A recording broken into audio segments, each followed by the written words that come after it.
Hey guys, welcome back. So we have a true crime mystery going on right now involving a domestic dispute between a very fancy lawyer in Korea who's also the son of a politician who is accused, or he basically admitted, that he bludgeoned his wife and she is no longer on this planet.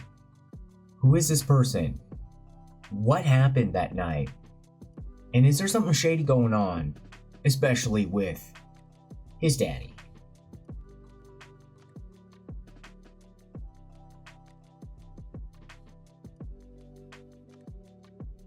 So all this went down on a Sunday evening. A domestic dispute. Yeah, a wife and a husband arguing with each other.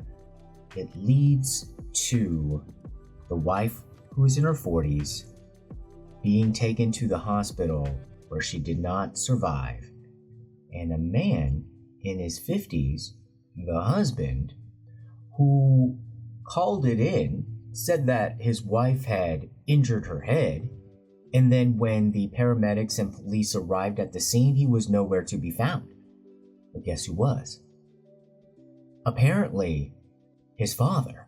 Now, when this news broke on Monday, there were limited details, and there's still limited details. All the reporters, all the news outlets know exactly who this guy is, know exactly what law firm he works for, know exactly who his daddy is, but they're not releasing any of the names, and they're not releasing any of the names of the law firm or his father, but everybody knows.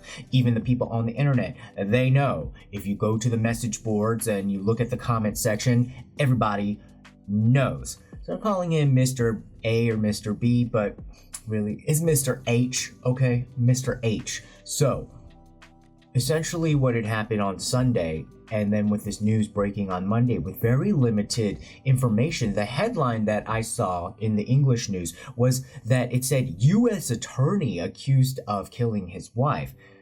I'm like, wait a minute, this is okay. And you look into it, the guy is Korean. He works with a very fancy law firm in Korea. He's not licensed to be a Korean lawyer. He can't really make a lawsuit in Korea. So, people already throwing the shade at him saying like, he ain't a lawyer. He's just a specialist in US law. He did go to law school in the United States. And I was like, where's the connection? What makes a U.S. attorney? Why would that be relevant to, offing your wife? I mean, in that case, you could just say like, I don't know, like a baseball fan murdered his wife, but had nothing to do with any, baseball unless it was a bat. But even then, so as the details have come out this week, I think what they were trying to do, if I'm going to be a little bit more generous to like the sloppy headline writing, is that they really wanted to say who it was and how fancy this guy was. And so if you're wondering, yes, there is probably a little bit of xenophobia there, but I think what they were trying to indicate without being allowed to say is that this is like not an ordinary lawyer. This is an elite lawyer. This is a lawyer that comes from a fancy background, a fancy family. Of course, just because you're from a fancy family doesn't necessarily mean there's any, relevance to whether you off your wife or not. But I think what they're trying to show here is that it intrigues the public. It intrigues the public when somebody who seems so privileged is involved in this kind of domestic dispute that ends up in a murder. And so what happened was that officially at 7:50 p.m. on Sunday, the authorities were called, and so the ambulance came with the police to go try to save the wife's life because they said, her head got injured. Okay, well, he wasn't at home. He really wasn't at home. So I was like, well, did he just leave the automatic door key combination so that they could get in? Did he leave the door open and, let everybody see like what a bloody mess it was? Because it was a bloody mess. apparently there are reports saying that his father was there. And this is why I think there's more of this information that was immediately available to the reporters, and yet they had to zip their lips on who this fancy important people were, because the guy people are saying who opened the door was the father, and then the father was a prosecutor in Korea who turned into a multi-term lawmaker and was part of President Park Geun-hye's inner circle. So a very powerful figure in Korean politics, which makes, the family kind of like a fancy family. Now, the apartment that they had gone to was the apartment. Apparently, they say that the father owned it, and then the son was living there. And the son was living there by himself because he had been estranged from his wife. He got married to his wife about 10 years ago in 2013. Very fancy wedding. And 10 years ago, I guess, maybe they were happy, maybe whatever. It was more of an event for the father. They're saying like the line for the wedding was like 50 meters long. So the father apparently owns the apartment. Then the son was living there by himself because he was living separately. Then the story that he recounts is that the wife came over and then they got into a fight. And then he said, well, at first, he said, after, while it was like testimony after the police had grabbed him, it looked suspicious. He said that he hit his wife only one time with a cat toy.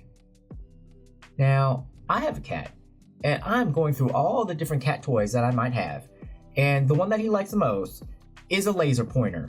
And a beam of light, yes, it might be bad for your eyes, but is not going to give you a heavy trauma bludgeon to the head. Even the little things that, jangle, they're like plastic and like confetti strips. Like, what kind of cat toy?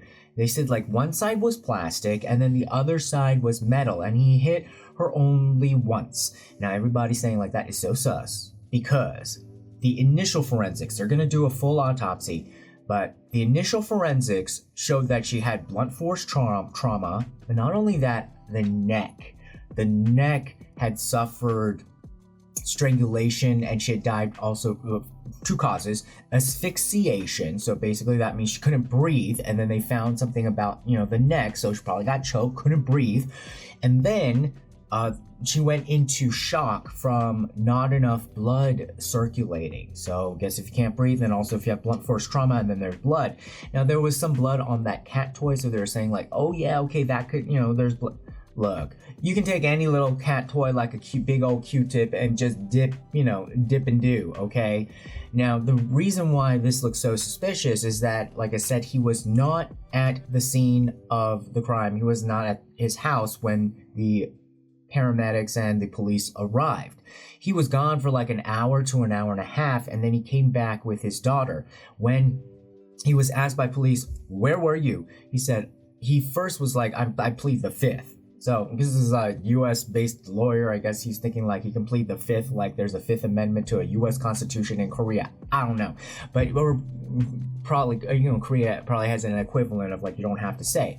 But then he started talking, and he said that he had gotten into a fight. He hit his wife, and then he had to leave to go on a walk and to pick up his daughter, and then he came back with his daughter. Now, people are saying like this has signs of so much sus around it because, first of all, you're not there at the site. You can call somebody else to pick up your daughter.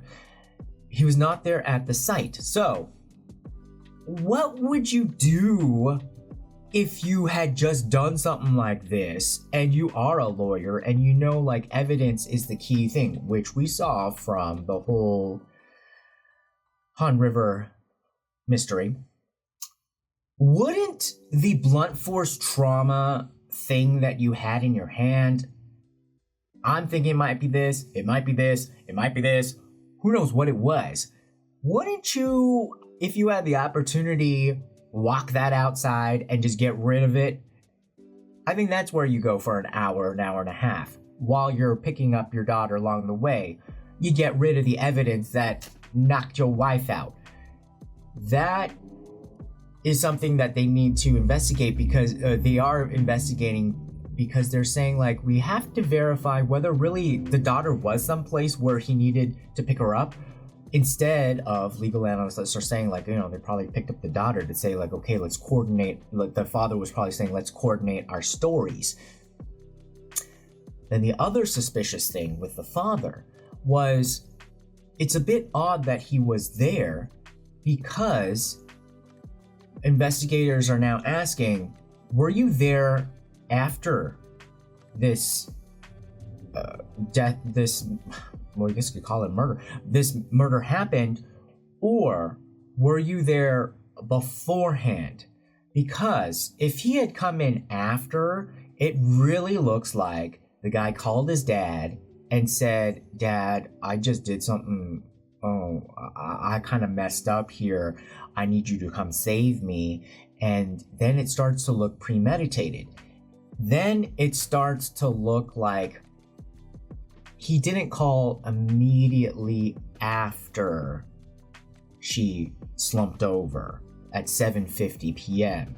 It starts to look like maybe this fight was going on maybe like 6 p.m.-ish, maybe even earlier, maybe a little bit later, but enough time where the tragic thing happened, she's no longer like breathing, he's like, what the heck do I do? Similar to the Han River, looks like somebody was calling and being on his phone all the time before actually officially reporting something went wrong, to call the parents. He's 50 years old, he's still calling his parents. So, looks like the dad came over and then was like implementing, okay, this is what we gotta do. And then at 7:50, you call the ambulance and cops. He sends his son away. That's what it's looking like. Now, people are also saying like, okay, well, there is a possibility that the father was there before. And that could be the case. But one legal analyst that I saw a comment on this say that, you know, and it's very, very unlikely, no matter how bad your relationship is with your wife, that you would bludgeon her to the point where she would pass away in front of your father, in front of your parents. Like, if the dad was at the house, and it's not like a huge house, it's just like a small apartment, if he was there, most likely you would not be doing that, unless that is just one effed up family, which, you know, I also leave the possibility open for. But most likely, he was not there. This was just a fight between the two of them. Now, what could they have been fighting about? What could have led to this situation? So apparently they had not gone along with each other. They've been living apart. Apparently, they also were arguing all the time about money problems and personality conflicts. So then that also intrigues the Korean public more, because it's like, this kid basically had everything, and like, you know, like, why does he have money problems? And, you know, personality conflicts, and he's supposed to be like a really good, you know, lawyer in a nice firm, comes from a good family. Now, this is the thing. I think this is important for, I mean, the Korean public should already know this, but I don't think they kind of know this, and a lot of people also kind of don't know this. But the law firm in that he works for, apparently, if you kind of think of like, what is the most famous law firm in Korea, the most prestigious law firm in Korea, the best. So if it is this guy, Mr. H, I did cross-reference. It was hard, okay? They scrubbed that internet clean like they were using Scrub Daddies and Mr. Clean. They scrubbed it. But they didn't really get all the way to the points where, you know, Seoulite TV SEO searching is on a different level.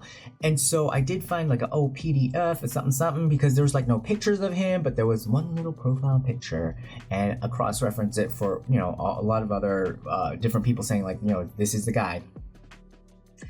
And this is the thing. This is the problem. When you have abuse of power, where then you have to have favors done on a high level for your children. So I'm talking about the politician, you know, his daddy. Then basically this job does look like it was done as a favor for the politician. And also giving access to that world so that more clients can come in. Now, everybody wants to go to this law firm, and let's just call it Kentucky Chicken, okay? If you get my drift, Kentucky Chicken. That's the assumed law firm. The best. Bloated. There are people, I've met people there who work for them, and they go in and out because they recruit a lot from the political world, or like the DC whole, you know, infrastructure of, you know, lawmakers, regulators go into like lobby firms, law firms, and strategy firms, you know, like, you know, kind of going back and forth, and, you know, retired judges or, you know, whatever. So a lot of people cycle in and out there. So there are people who don't know each other, and people, you know, both sides of the political spectrum. It does not matter. It is literally like the power nexus epicenter. So it looks so prestigious. It looks like, gosh, like you got to be a great person to go in there. Yes and no. And because there's so many people, I'm not saying like everybody there is bad, but when you really look at these law firms, and then, you know, a lot of these kids, you know, the parents are saying like, oh, like, you know, become a fancy lawyer and do good in this world. Honey, the only people who can afford those legal fees are the ones not doing good in this world and trying to get out of punishment. So your whole world and life is like focused a lot on that kind of stuff. And especially this dude, this son, focused on white collar crime, financial crimes, like trying to get people who broke the law a lighter sentence or out of trouble. Like that was his world. And he had gone to a very fancy foreign school. So this is why the media is kind of pumping this, because it aggravates a lot of Korean people who feel like there is a really like two different worlds in Korea. Like, you know, if you're rich and privileged, you can get away with everything and you don't even have to be that great. And one of the big debates were these foreign language schools or Korean schools, Korean private schools, or some of them are semi-public private. They're basically kind of like elite schools where you have to be smart to get in or connected. And they, you know, focus on English or other foreign languages, and you're kind of on a track to be more of like a study abroad Korean that goes to a university in the United States or somewhere else in the world, and then come back, and then you have a privileged life, and you kind of escape the hell and torment of the Korean SAT and then the Korean university system, which was not really hell. And so he did go from there to then some liberal arts college I never heard of. Not that it's bad, but I've seen that route before. If you're not that smart, you still, you know, you pay these consultants and you get into some liberal arts college in the United States. And then he went apparently to USC, UCLA for like master's programs and a law school. And then he worked at the Security Exchange Commission, because yes, you know, you got to work for a regulator to see what you're going to be trying to, you know, what kind of regulations you're going to squeeze out of later.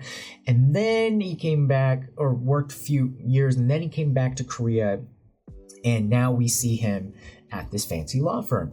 Now there's this whole debate about like, did he quit right before? Did he quit afterwards? That's also this thing that is supposed to be important for some reason in Korea that actually I haven't been able to put my finger on. So if you know, like, is it liability for the law firm? Is it trying to save their reputation? I have a feeling it's those things, but then there's one other like kind of core thing of like, why are they spending so much time like, you know, trying to say like, did he quit before or after this happened? Like, what does it matter? But there's something about it that matters to people. And so the story actually has even changed officially from that law firm. At first they're saying like, oh, he quit just right before. And people are like, oh, no, he quit, you know, immediately afterwards. And so I think in general, they want to make sure like, oh, you know, like maybe they have like a thing in their contract. Like if you do something this crazy, we're going to say that, you know, we terminated you before it happened. But on the other hand, because the wife came to go argue with them, and this was like some argument that led to an ultimate end, was it some big argument? And if he had just quit his job, did she come over and be like, what the heck? Why did you just quit your job? You know, you're just supposed to be making money. You're supposed to be sending me money. Now what's going to happen? And blah, blah, blah. Then that makes it look a little bit crazier and creates a bigger drama that then sucks in that law firm. So they're probably playing both sides. Now, the police immediately took him into custody because, yeah, it looked crazy. And he did admit that he did hit her. And then they had to convince the judge and authorities that he should stay locked up. And, you know, that's the thing in Korea, like, and probably a lot of places, like, yeah, you can get arrested, but they can't hold you there forever. They have to have then another level of process or registration saying like, okay, like, can we keep him in jail while then we're sorting through this investigation and charges, or should we just, you know, release him and, you know, have him wait at home? Now they think he's a flight risk. Well, obviously, you know, he knows LA, he knows wherever that other place was where he went to undergrad, and like, so he knows the United States, he knows probably, you know, he probably knows his way around a passport. And so they say that he's a flight risk, so he's staying. He also probably has, you know, even though he was having like money problems or fights about it, you know, he probably can have access to be able to flee the country, at least, you know, some frequent flyer miles at least from his dad. And so he is now locked up, and they are going to continue this investigation. I just think that this is very interesting how they're being very, like, the entire media is being very quiet about the name of this person, name of his father, even though everybody knows who it is. Like, they basically are going down through their resume, so they know who this is. And this might also be because of the climate of President Yoon Suk-yeol is just like suing all these media companies because there's, you know, he doesn't like what they're saying. And yes, yeah, I mean, media companies, they're also all in this drama. They're also not like, you know, perfect and whatnot. But it's very, very interesting how this is happening, you know, in this way. Now, like I said, the father was part of the inner circle of President Park Geun-hye, who herself got impeached. Remember, she got imprisoned in jail for like 25 to 30 years, but then she got pardoned by President Moon Jae-in because she's saying like she got back problems because she was sitting on the ground studying the English-Korean dictionary for hours and hours and hours, and she got, you know, a herniated disc because she's reading the dictionary so much.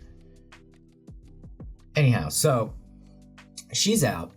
So I don't know, maybe she can help. Maybe she's putting pressure on this. Like, you know, maybe he's Daddy definitely calling President Park for help. You can imagine that. He's probably calling in all of his favors.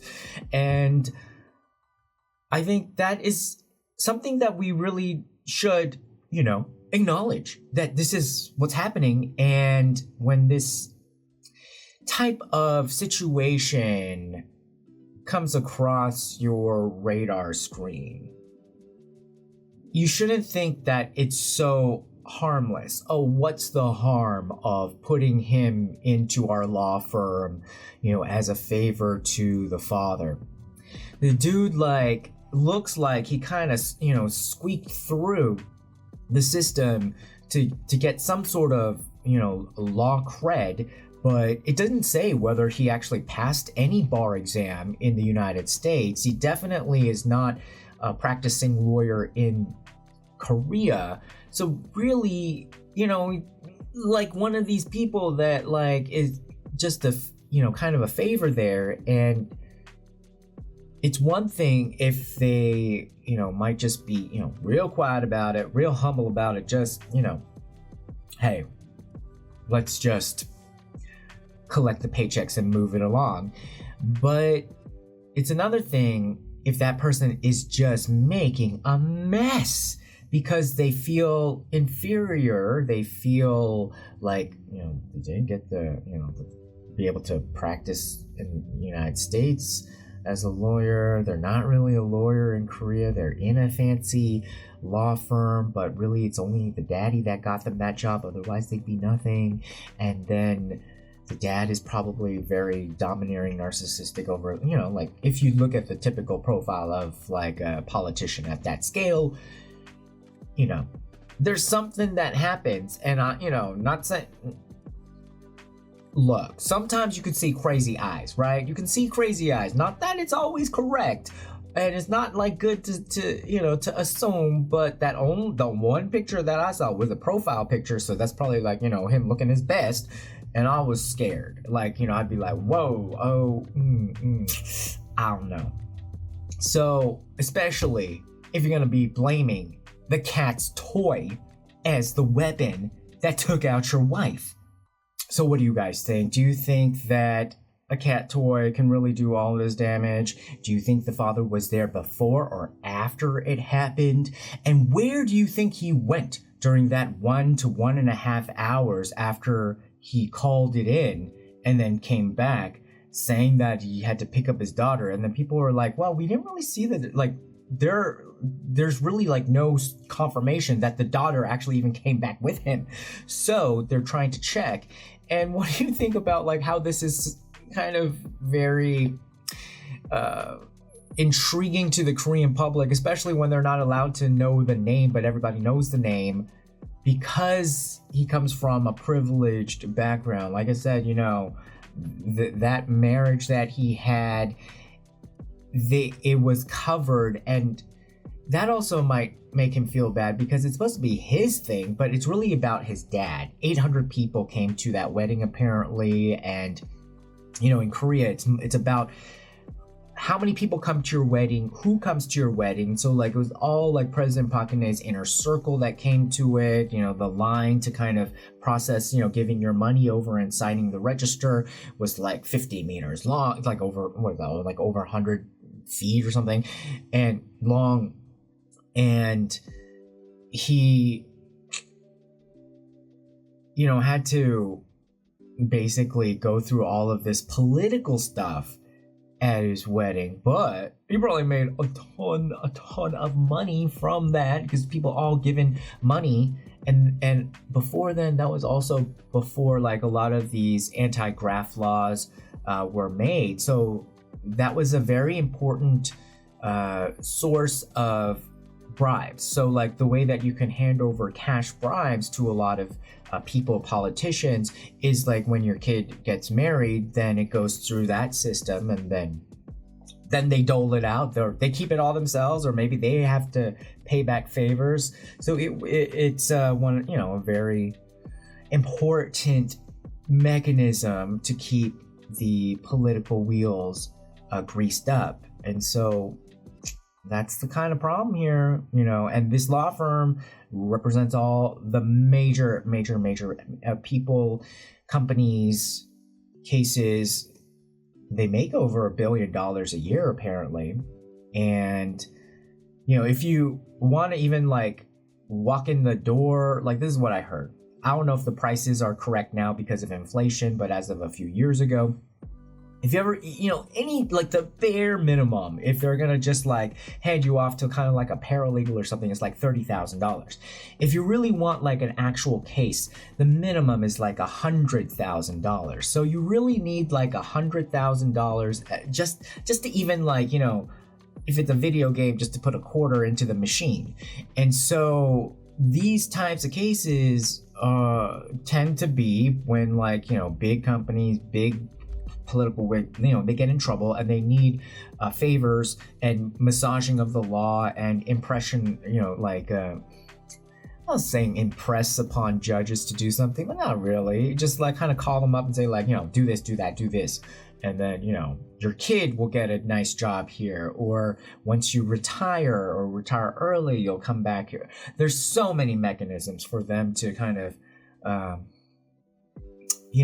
keep everything moisturized. All right, guys. Well, put your comments below. Remember, like, share, and subscribe. We'll see you again next time. Bye-bye.